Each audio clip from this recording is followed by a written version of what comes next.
beliau berkaitan dengan Bapak Martinus Mela, Sarjana Pendidikan Agama, yang mana beliau adalah Kepala Sekolah dari PKBM Gunung Mulia, sekaligus menjadi guru agama di SMP Negeri 3 Teriak, Kabupaten Bengkayang. Kemudian beliau juga adalah Kepala Desa Penta di Kabupaten Nanda. Kita akan membahas harapan mengenai modul 3.1 tentang keputusan pemimpin dalam memimpin. Kemudian saya akan melanjutkan pertanyaannya. Untuk pertanyaan pertama, selama ini kiranya bagaimana cara Bapak mengidentifikasi dari kasus-kasus yang pernah terjadi di sekolah? Oke, baik. Kalau saya dalam mengidentifikasi setiap kasus-kasus yang terjadi di sekolah kita, pertama kita lihat dulu masalahnya apa, baru ketika kita mengetahui persoalannya, kita coba evaluasi kepada yang bersangkutan, menjadi catatan supaya kita mengetahui persoalan yang kita hadapi. Baru selanjutnya mungkin kita langsung terjun langsung kepada orang tua ya, mendatangi langsung rumah anak tersebut, karena itu dalam setiap persoalan atau kasus yang dihadapi anak tersebut itu berpengaruh sebagai keluarga, tetangga, dan masyarakat. Jadi tidak mungkin ketika masalah itu dibawa dan masyarakat ke sekolah, dia merasa di sekolah jadi leluasa dan melakukan sesuatu, tapi karena ketidaktahuan anak tersebut mungkin kan karena sekolah itu punya standar, misalnya punya aturan, itu yang harus kita ketahui cara kita menangani kasus-kasus yang dilakukan oleh anak. Menurut Bapak, dari beberapa kasus yang pernah Bapak alami, itu ada yang berkaitan antara dilema etika atau rujukan moral. Biasanya yang lebih sering Bapak dapatkan, apakah terkaitan dengan siswa atau dengan pekerja? Ya, pastinya dua-duanya. Kalau rekan-rekan ketahui seperti ini, kita kan tentunya sudah mengetahui satu sama lain di lingkungan di mana kita bekerja, dan tentu baik buruknya plus minusnya akan tercipta itu kita sudah sering mengalami. Ketika kita diperhadapkan dengan persoalan yang berkaitan dengan orang yang bersangkutan, tentu kita mengalami imunitas kita di dalam diri tadi. Nah, dalam sebuah kasus dengan rekan kita dan dengan anak kita juga sudah ada juga, dan untuk kita mengambil suatu keputusan tadi ya, mengambil suatu keputusan atau kebijakan dalam sebuah kasus ini tadi, kita memang perlu hati-hati di situ, hati supaya yang bersangkutan atau kita juga merasa tidak ada yang mungkin dirugikan atau bisa disebutkan. Jadi memang itu berhikmat lah kalau saya. Jangan serta-merta kita langsung memponis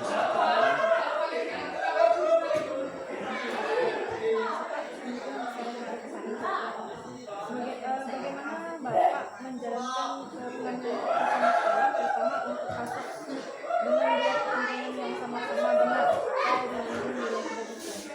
Seperti misalnya tadi ada urusan antar siswa yang mungkin tidak lengkap baju, misalnya beliau si siswa ini mau beli baju, mungkin dalam keadaan belum ada uang, karena di sekolah harus mewajibkan.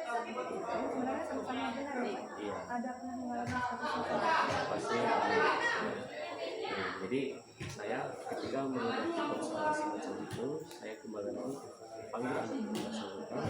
Nah, itu di sekolah kan kita punya ada yang namanya aturan sekolah atau kode etik sekolah, tata tertib sekolah. Jadi guru maupun siswa tentu harus mematuhi. Ketika kita menemukan sebuah pelanggaran di situ, sebuah kode etik dan sebuah tata tertib di sekolah, kita panggil anak tersebut. Misalnya kasus tadi, misalnya anak tidak menggunakan seragam pada waktu tertentu, misalnya hari Senin dia menggunakan seragam pramuka, kita tanya persoalannya apa, kok seperti ini. Nah, kalau memang persoalannya anak ini tidak ada keterbatasan biaya untuk membeli hal itu, kita juga lihat memang kondisi keluarganya, kalau tidak mampu, disitulah peran kita sebagai guru tadi, mungkin sebagai manusia kita kayak semacam apa ya, kontribusi dengan sama guru yang punya hati yang sama. Kalau memang anak tersebut tidak mampu membeli seragam tersebut, saya kira itu. Kasusnya Bapak kontribusi besar untuk masyarakat. Iya, pastinya. Kemudian kira-kira langkah prosedur yang Bapak lakukan selama ini tentang misalnya saja kayak kasus yang ada anak yang melanggar, kemudian di satu sisi kebetulan orang tua dari anak tersebut ya teman dari Bapak. Jadi bagaimana langkah-langkah yang biasanya Bapak lakukan? Kalau saya panggil dulu anak yang bersangkutan, saya tanya persoalannya apa. Pastinya kemungkinan kita sebagai guru kan tidak tahu persoalan anak tersebut di lingkungan tinggalnya kan. Kita pasti di situ kita tanya anaknya, kenapa dia melakukan suatu pelanggaran, pasti anak akan bercerita. Lalu kita mungkin akan tanya apa rekan-rekan guru yang lain, baru kita ketemu orang tuanya, karena anak tersebut kan anak guru atau sekolah. Kita kan konfirmasi kepada orang tua, itu enggak anak bapak seperti ini, karena tanpa sepengetahuan orang tua kan pelanggaran ini kan belum tentu orang tua mengetahui kan. Orang tuanya berarti selebihnya orang tuanya kalau mendidik itu kan memang untuk orang tua, barulah kita selesaikan secara sama itu pada bidang hal di sekolah itu bidang BK kan. Jadi tempat tadi memang dilakukan konseling, karena setiap persoalan baik persoalan sesama rekan kerja atau dengan sesuatu, jadi proses konseling itu sangat terbuka, karena melalui konseling kita mengetahui informasi secara utuh, terlepas anak itu jujur atau tidak urusan belakang kan. Melalui itu pasti kita mendapatkan informasi yang utuh, dan kesimpulannya bisa kita konfrontir ya dengan orang-orang yang bisa kita lihat bisa memberikan informasi tentang yang bersangkutan. Jadi jangan kita cepat mengambil kesimpulan atau keputusan tentang memvonis, karena kita tidak tahu persoalan tersebut apa yang menyebabkan dia melakukan hal tersebut. Saya kira ini tentang pengambilan keputusan selanjutnya, kira-kira apakah yang biasanya Bapak fokuskan atau apakah itu sudah efektif misalnya langkah yang sudah Bapak ambil keputusan ini apakah benar-benar berhasil atau tidak?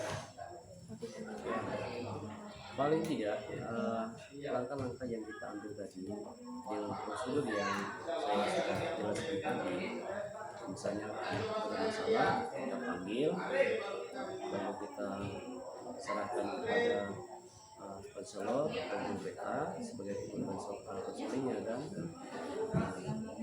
baru kita tanyakan orang tuanya, lingkungannya, temannya. Saya kira itu keputusan yang sangat efektif, karena kalau guru-guru atau kita sebagai seorang guru tadi lebih cepat keputusan ketimbang kita tidak semacam proses evaluasi, terus semacam kita monitornya kan sebagai namanya apa, sebagai mentor gitu kan, untuk mendampingi anak-anak yang mungkin terlibat satu kasus atau masalah. Saya kira sangat efektif kalau kita melakukan pendekatan secara persuasif tadi. Iya, jadi bisa saja anak ini ketika kita melakukan perlakuan seperti itu, anak itu merasa nyaman. Belum tentu kita menangani kasus anak, kita tangani dengan kasar, dengan cara marah, belum tentu anak itu berubah. Belum tentu. Tapi dengan pola secara persuasif tadi, kita mengambil anak tersebut, kita tanyakan persoalannya apa, karena bisa saja itu tadi kasusnya anak ini di sekolah dia menemukan jati dirinya, sehingga dia bebas berekspresi kan, tapi lagi-lagi dia lupa bahwa sekolah itu kan punya aturan, kalau di rumah tidak ada aturan, apalagi dididik di cara apa, orang tua militer atau protektif, itu kan anak ini kan merasa kurang nyaman, jadi secara psikologis anak itu pasti terganggu. Saya lanjutkan pertanyaan selanjutnya. Menurut Bapak, kira-kira ada hal-hal yang menjadi tantangan Bapak dalam mengambil satu keputusan? Pastinya dalam setiap pengambil keputusan pasti ada tantangan dilematis tadi. Tapi pastinya ketika dalam sebuah keputusan ini mau tidak mau suka tidak suka, kita harus mengatakan sesuatu yang benar dan yang salah.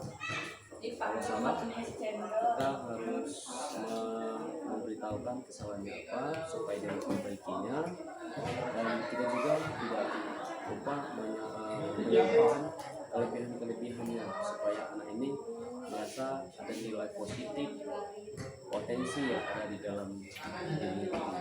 Pasti dalam setiap mengambil keputusan pasti yang namanya dilema itu pasti ada. Tapi saya percaya ketika kita mengambil keputusan sehebat apapun atau seberat apapun, kalau kita mengambil secara bijak, pasti hasilnya akan jauh lebih baik dan lebih efektif. Kira-kira Anda boleh disebutkan biasanya lebih banyak tantangan itu dari segi apa? Dari sisi atau lingkungan wali. Kalau kami kan biasanya ada wali siswa yang tetap membela anaknya. Ya, jadi mungkin tantangannya mungkin lebih kepada wali kali ya. Daripada itu, saran saya juga, kalau kita menemukan kasus semacam itu, mungkin sesering mungkin kita programkan untuk memberikan edukasi baik kepada anak dan kepada wali. Bisa saja kita memberikan informasi atau edukasi dari kepada anak, tapi tidak kepada orang tua atau wali. Nah, sehingga ketika ada persoalan terjadi diskomunikasi, nah, orang tua ini kan tidak tahu aturan di sekolah, dan belum tentu anak ini masih tahu kepada orang tua. Itu yang sering terjadi di sekolah.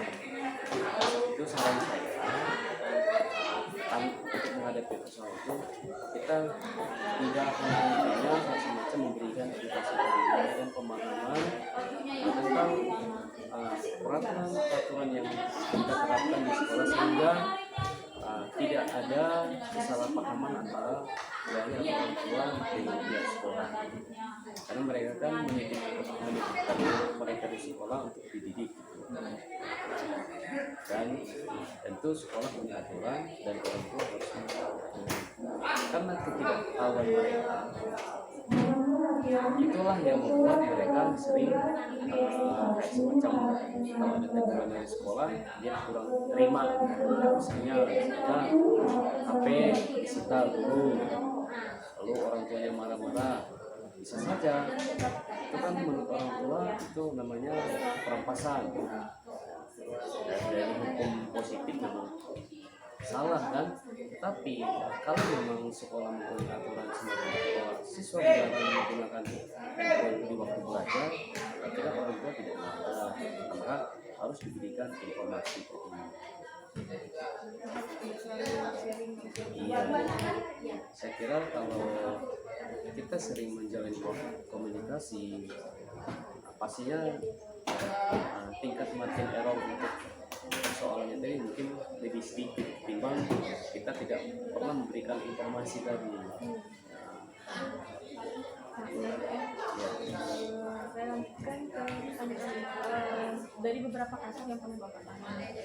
Kira-kira kalau misalnya Bapak nanganin kasus harus nunggu dulu jadwalnya atau Bapak bertemu dulu atau berjadwal atau langsung Bapak ambil keputusan di waktu yang sama? Oke, baik. Kalau untuk masalah ini saya sering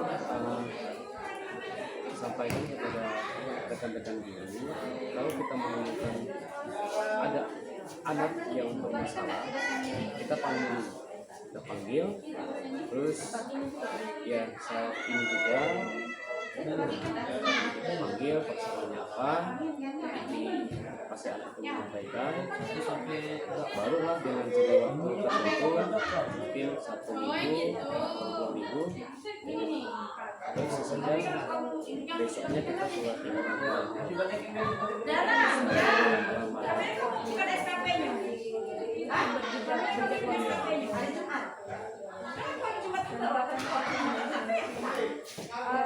ada seseorang atau faktor yang mudah atau yang biasanya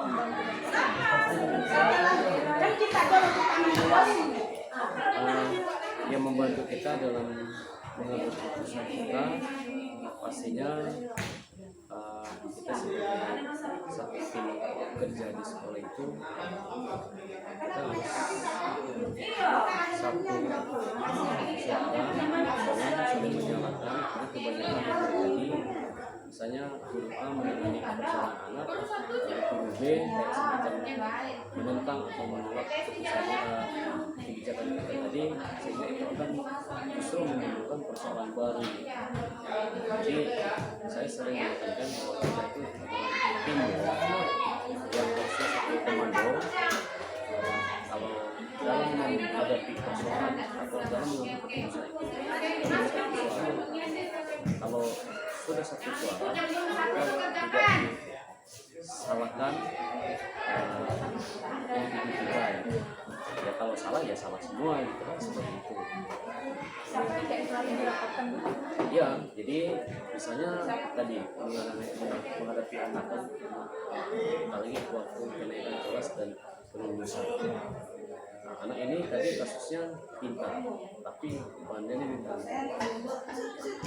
Menurut saya anak ini bisa diluruskan kali ini, tapi menurut orang guru-guru lain kan belum tentu. Kalau dilakukan apapun hasil keputusannya, itulah yang menjadi dari beberapa kasus untuk kasus kan kita ada beberapa uji etik, regulasi, kemudian uji intuisi, dan juga uji dari beberapa yang pernah Bapak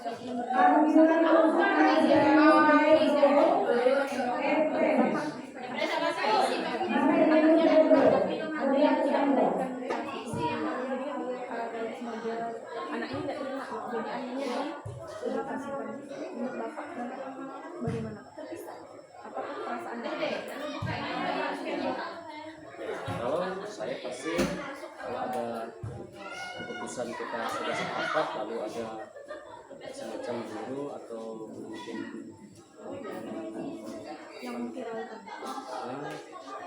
oknum ya, misalnya oknum yang memviralkan itu kita akan salahkan yang bersangkutan kan, karena kita sepakat kita untuk bersama-sama menyelesaikannya di rumah atau di sekolah jangan selesai tadi ya, tapi karena mungkin ada unsur lain mereka juga memviralkannya, mempersoalkannya di media berarti kan tentu ada langkah-langkah lain yang harus kita ambil untuk menghadapi masalah.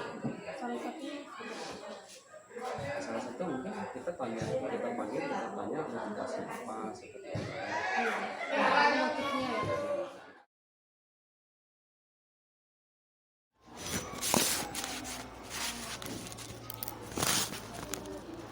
Jadi Pak, boleh saya mulai Pak ya untuk wawancara mengenai modul 3.1 yang berkaitan dengan pengambilan keputusan terhadap nilai-nilai kebajikan universal seorang pemimpin. Ada dua kemarin Pak yang saya wawancara, Bapak selaku kepala sekolah SMA 1 Tria dengan Bapak kepala desa Untang sekaligus kepala sekolah PKBM Mulia. Untuk pertanyaan pertama mungkin saya boleh Pak ya. Pertanyaan pertamanya adalah bagaimana Bapak mengidentifikasi kasus-kasus yang ada di sekolah, apakah itu termasuk dalam dilema etika atau masuk dalam rujukan moral? Ya, jadi kalau saya lihat selama ini, mungkin saya masuk di SMA ini kan tahun Juni 2022, sehingga ada beberapa hal yang saya ketahui, yang ada beberapa yang merupakan dilema etika dan ada yang merupakan rujukan moral. Kalau yang dilema rujukan moral yang saya ketahui itu kan artinya tidak sesuai dengan itu yang antara rasa dari aturan bagaimana dan seterusnya. Jadi misalnya kalau lihat dari segi guru ya, misalnya ada guru yang misalnya dia malas ngajar, tapi di satu sisi dia ini perlu gaji dan seterusnya. Tentulah saya tidak akan gaji, tidak saya potong, tapi yang paling enak itu kan kalau kita memberikan masukan dengan guru itu ya kita panggil apa solusi dan seterusnya, pendekatan persuasif yang paling enak. Demikian juga yang etika ini kan berkaitan dengan sopan santun gitu ya. Jadi kadang-kadang di guru ya kan, kalau guru itu kan ada peraturan tentang PNS, kalau di murid tentang tatib. Tentulah guru juga harus menyesuaikan dengan siswa, di mana kalau siswa itu seragamnya di hari Senin ya lengkap ya, maka guru juga harus menyesuaikan. Maka kadang-kadang kita ingatkan siswa, di suatu sisi kita juga harus ingatkan guru di dalam beretika dalam berpakaian. Berarti untuk pengelolaan ini Bapak biasanya lebih menggunakan intuisi ya? Iya. Untuk penyelesaian masalahnya menggunakan personal seperti itu Pak ya? Iya. Saya lanjutkan pertanyaan kedua Pak. Untuk pertanyaan kedua, bagaimana cara Bapak untuk mengambil keputusan di sekolah, terutama ada kasus-kasus yang seperti kepentingan yang sama-sama benar atau sama-sama mengandung nilai kebajikan.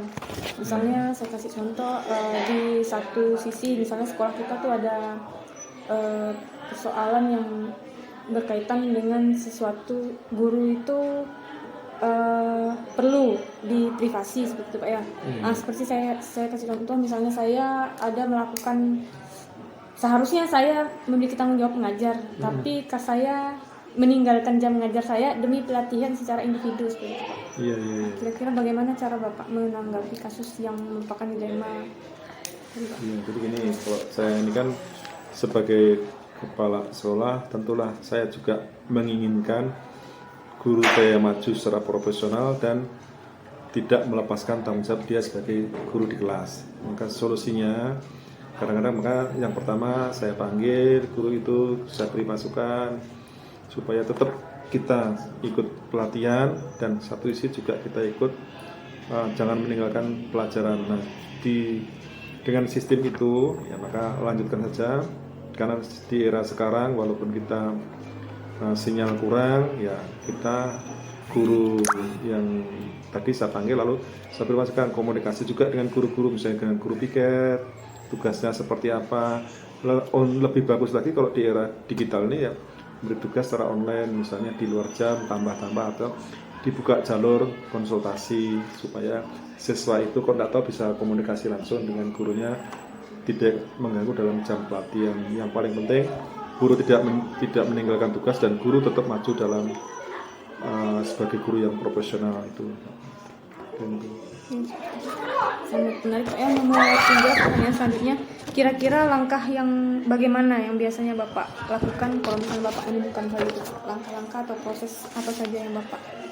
Ya, jadi kan biasa kan misalnya guru atau staf atau siapapun kan pasti sekarang di era digital kan mendapat informasi akan ada pelatihan, akan ada lomba dan seterusnya, tentulah kita klasifikasikan. Nah, itu sesuai dengan apa kita sebagai guru tidak, misalnya ada seminar atau pelatihan guru penggerak, ini sesuai tidak dengan tupoksi kita sebagai guru. Kalau tupoksinya sesuai lanjutkan, kalau tidak sakat tidak usah, itu tidak atau mengurangi atau tidak sesuai dengan kita sebagai guru. Nah, itu langkah yang pertama. Langkah kedua, setelah saya sampaikan harus lanjutkan, maka lanjutkan kita sampaikan solusi tadi ya, kita solusinya guru tetap lanjut karena saya tetap mendukung guru itu profesional dan maju.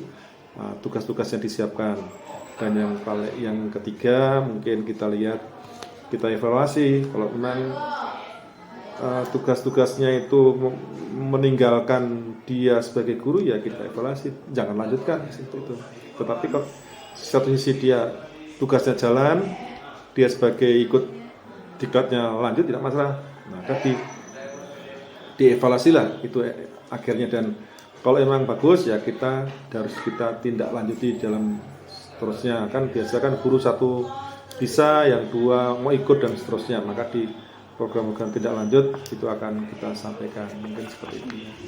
Semisalnya Pak, ada kasus yang misalnya salah satu siswa itu melaporkan ke wali siswa bahwa guru di sekolah itu jarang masuk Pak. Itu berarti kan artinya memviralkan ya Pak? Iya. Bagaimana tanggapan Bapak dan sekiranya bagaimana cara Bapak mengambil keputusan? Ya, jadi kan paling di era sekarang itulah sebenarnya di era digital, tadi kan semua informasi diterima, kadang mentah-mentah, kadang tidak ada informasi dan seterusnya. Paling gampang kalau kita di sekolah ini kan sering saya sampaikan, kita menyampaikan informasi. Kalau saya yang pertama itu kita buat aturan dulu kan, lalu kita sosialisasikan aturan itu kan, kita panggilkan semua siswa, stakeholder. Setelah kita panggil, kita kumpulkan, orang tua kita kumpulkan, siswa kita kumpulkan, ini loh tatib di sekolah kita, ini loh guru-guru kita.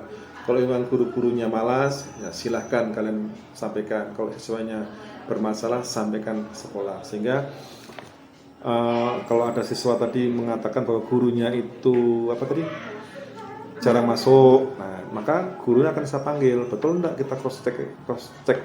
Nah, kalau memang betul-betul gurunya jarang masuk ya kita evaluasi guru itu, kita tindak lanjuti, karena sekolah, kepala sekolah punya hak namanya hak pembinaan. Guru itu dibina supaya jangan sampai diulangi, karena kita guru profesional. Maka kita kalau memang betul ya kita ucapkan terima kasih pada siswa tadi sudah memberi masukan ke sekolah, sehingga sekolah kita akan bagus. Kita tidak kebal kritik, selama kritiknya membangun ya kita terima. Tapi kemarin ada kasus bahwa siswanya itu memviralkan secara media sosial Pak, tentang misalnya yaitu tadi tentang yang belum tentu benar tentang hal sekolahnya. Nah, itu bagaimana Pak tanggapan Bapak? Maka saya bilang kan siswa kita panggil. Nah, ini kan tidak, kita dalam menggunakan undang-undang IT kan jelas kalau memviralkannya tidak sesuai ya tentulah sekolah. Siswa ini kan anak kita. Kalau tidak mau dibina kan ujung-ujungnya kan ke undang-undang IT, tidak salah itu kan ya. Tapi jangan sampai lah kita ingatkan, nak, jangan diulang lagi yang hal seperti itu supaya nama baik sekolah. Kalau kesan sih fair aja, kalau memang betul ya silakan betul. Tapi kan kita juga namanya siswa kan anak kita, maka ya kita edukasi bagaimana sih cara bermedia sosial yang bagus sesuai dengan norma-norma, aturan-aturan untuk undang-undang IT, mungkin seperti itu. Berarti masuk dalam paradigma jangka pendek dan jangka panjangnya. Iya, mungkin seperti itu ya. Lanjutkan untuk pertanyaan selanjutnya. Untuk soal selanjutnya, apakah yang misalnya Bapak ambil keputusan sekarang itu terhadap beberapa kasus yang sudah Bapak jalanin sampai saat ini itu benar-benar efektif, Pak, sehingga terjadi perubahan? Iya. Kalau saya lihat perkembangannya, karena kita juga punya data, ya, efektif karena kan sistem saya kan disebut komunikasi persuasif ya. Dalam era sekarang kan komunikasi dengan guru, komunikasi dengan stakeholder sekitar kita, bagaimana kita mengelola sekolah ini, atau terutama dengan guru kan ujung tombaknya kepala sekolah, namun kan kepala sekolah bekerja sendiri, ada guru, ada pembantu semua, di situ juga ada siswa-siswa yang harus dibina, diajar supaya menjadi siswa yang lebih bagus. Jadi intinya saya lihat efektif untuk penggunaan seperti itu. Kemudian juga itu hal apa saja yang menurut Bapak yang hal Bapak waktu mau ngasih keputusan itu jadi tantangan seperti itu, Pak? Kemudian apa saja kasus-kasus yang menjadi tantangan itu? Ya tentulah, kalau nggak adalah manusia yang sempurna di mana-mana selama saya jadi guru. Kalau kita menyampaikan visi misi sekolah, apa program sekolah, tentunya ada guru-guru yang mungkin tidak sesuai, apa yang tidak pas. Kalau saya intinya lanjut saja, kita yang penting kita tidak melanggar aturan dan kita memberi contoh yang baik, memberi teladan yang baik supaya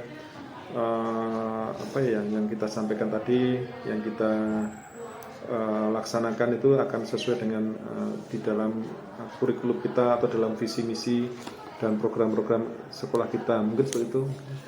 Kalau misalnya kasus dari siswa ada nggak, Pak, jadi tantangan seperti itu, Pak? Biasa di kampung ini, di desa ini kan tantangannya, kalau sebetulnya tugas guru utama ini kan mencerdaskan ya, tetapi kalau di mencerdaskan siswa, membimbing siswa supaya mengevaluasi, menilai dan seterusnya itu. Tapi kalau di kita ini kecenderungannya selain kita mendidik, kita juga harus menertibkan, membiasakan hidup yang baik, membiasakan hal-hal yang baik. Contohnya di lingkungan kita mungkin karena juga sapra kita juga masih kurang, pagar kita tidak ada, belum mau semuanya, sehingga masih ada siswa yang mungkin istirahat, masih suka keluar dari lingkungan sekolah, dan mungkin kita juga masih ada siswa-siswa yang merokok, masih ada siswa-siswa yang pancung, ya masih ada beberapa siswa yang kurang tertib. Nah, maka langkah saya tadi kita memperkuat sekolah, memperkuat siswa, memperkuat guru supaya disiplin ditegakkan di sekolah kita, tentulah dengan persuasif pertama-tama tadi. Oke. Sangat menarik perbincangan pada hari ini. Berarti Bapak lebih banyak mengambil keputusan itu melalui secara personal, ya? Iya. Kemudian bagaimana Bapak mengambil keputusan? Apakah Bapak waktu mengambil keputusan itu ada jeda? Misalnya ada kasus siswa pulang gitu, Pak, ya, karena sesuatu, jadi dia pancung. Apakah Bapak mengeksekusinya secara langsung pada saat itu juga mengambil keputusan bahwa anak ini bersalah, atau Bapak beri jadwal gitu, Pak? Kemudian bagaimana Bapak cara menyelesaikannya? Apakah langsung sekarang di tempat ini atau di tempat yang lain, atau bentuknya tuh harus seperti apa misalnya untuk menyelesaikannya? Ya, jadi kalau siswa ini kan seperti itu. Jadi kalau saya karena kan biasa sekolah itu udah punya tatib ya, maka dia pelanggarannya apa? Misalnya dia merokok di luar lingkungan sekolah dan merokok tidak boleh, maka tinggal kita keluarkan tatibnya tadi, nah ini seperti ini dan seterusnya. Kalau memang pertama ya kita dinasihati seperti biasa kan. Kalau melanggar lagi ya kita panggil orang tua. Melanggar lagi orang tua suruh buat pernyataan. Ya, melanggar lagi ya kita cari solusi supaya namanya sekolah itu kan di era sekarang, di era kurikulum nanti merdeka itu kan kita tidak boleh mengeluarkan siswa secara sembarangan kan. Maka kita cari kita supaya nanti siswa itu akan kembali ke jalan yang benar, mungkin seperti itu kalau yang siswa. Tapi penjelasan pertama kita harus persuasif, harus ada kita sampaikan, sosialisasi kita sampaikan seperti itu. Nanti kalau sudah seperti itu, maka biasanya kalau orang tua dipanggil mungkin siswa kan pertama takut, tapi kalau setelah sampai ke sekolah orang tua dipanggil datang kan akhirnya juga mereka memahami, oh ternyata betul. Jadi penafsiran siswa dengan penafsiran orang tua, kadang-kadang kan siswa ini kan maunya orang tua tidak salah sering dipanggil ke sekolah, tapi maunya sekolah ini kan komunikasi, karena hak anak ini dibina di sekolah ini kan ya mulai masuk jam 7 sampai pulang sekolah, itu kan tanggung jawab sepenuhnya Bapak Ibu Dewan Guru. Terus setelah pulang sekolah sampai dia di rumah, ya itu kan tanggung jawab orang tua masing-masing. Mungkin seperti itu. Berarti harus ada klarifikasi sama validasi dulu. Iya, data itu perlu validasi dan sebagainya. Berarti berjadwal Pak ya, tidak langsung hari ini memutuskannya. Tidak, harus berjalan dan berjenjang apa masalahnya. Oke. Pertanyaan selanjutnya, kira-kira menurut Bapak, apakah ada orang lain atau ada faktor-faktor gitu yang bisa membantu Bapak dalam mengambil keputusan? Iya. Atau hanya menurut Bapak sendiri atau ada orang lain yang turut membantu? Iya, ya, terima kasih. Jadi kok di sekolah ini kan sistem ya. Sekolah ini kalau di era sekarang ya, sekolah ini kan ada pengawas pembina, ada dinas yang membawai kita, Dinas Pendidikan dan Kebudayaan Provinsi Kalimantan Barat, yang tentulah punya rambu-rambu, aturan-aturan yang harus diikuti di satuan pendidikan masing-masing. Nah, di sekolah ini tentulah kan namanya sistem, tentulah saya memanfaatkan sistem yang sudah ada. Kepala sekolah dibantu, misalnya ada waka kesiswaan, waka kurikulum, waka sarana prasarana. Yang lebih dekat lagi ke siswa ada wali kelas. Lebih dekat lagi ke siswa lagi ada guru mapel. Ada lagi yang di sistem yang ketiga mungkin sistem bagian administrasi sekolah, ada KTU, ada TU-nya, dan ada penjaga sekolah, ada keamanan sekolah. Nah, kita manfaatkan semua petugas sekolah tadi sesuai dengan tupoksi masing-masing. Jadi kalau kasusnya masih ringan, nah tentulah yang melayani guru piket. Ya, lebih berat lagi mungkin jenjang lagi ke wali kelas, berat lagi ke kesiswaan, wakil kesiswaan atau pembina OSIS. Lebih berat lagi kasusnya naik ke kepala sekolah. Kepala sekolah Anda bisa menjelaskan kita dengan komite sekolah, kita selesaikan dengan secara berjenjang, dan mudah-mudahan dengan cara seperti itu kan realnya jelas tuh. Kalau kita menyelesaikan sesuatu itu harus dengan aturan dan koridor yang berlaku. Berarti semua warga sekolah? Ya, harus terlibat, karena stakeholder itu semua terlibat di sekolah ini. Terima kasih. Untuk pertanyaan terakhir, dari semua yang telah Bapak sampaikan, nah sekiranya apa pelajaran yang dapat Bapak sampaikan seperti itu Pak, dari pengalaman yang Bapak pernah alamin, kira-kira yang ingin Bapak sampaikan untuk ke orang lain, atau kesimpulan Bapak lah setelah Bapak mengambil keputusan yang mungkin pernah salah Pak, kalau misalnya itu mengambil keputusan, jadi kalau atau sebaiknya mengambil keputusan yang benar itu seperti apa untuk kami Pak? Iya, terima kasih. Jadi karena saya ini kan termasuk saya itu diuntungkan oleh jadi guru udah lama, diuntungkan jadi kepala sekolah yang lama, sehingga dari sudah mengalami suatu tempat sekolah yang berbeda. Misalnya di sekolah satu saya dulu pertama sekolahnya banyak karakternya, orang-orangnya seperti ini.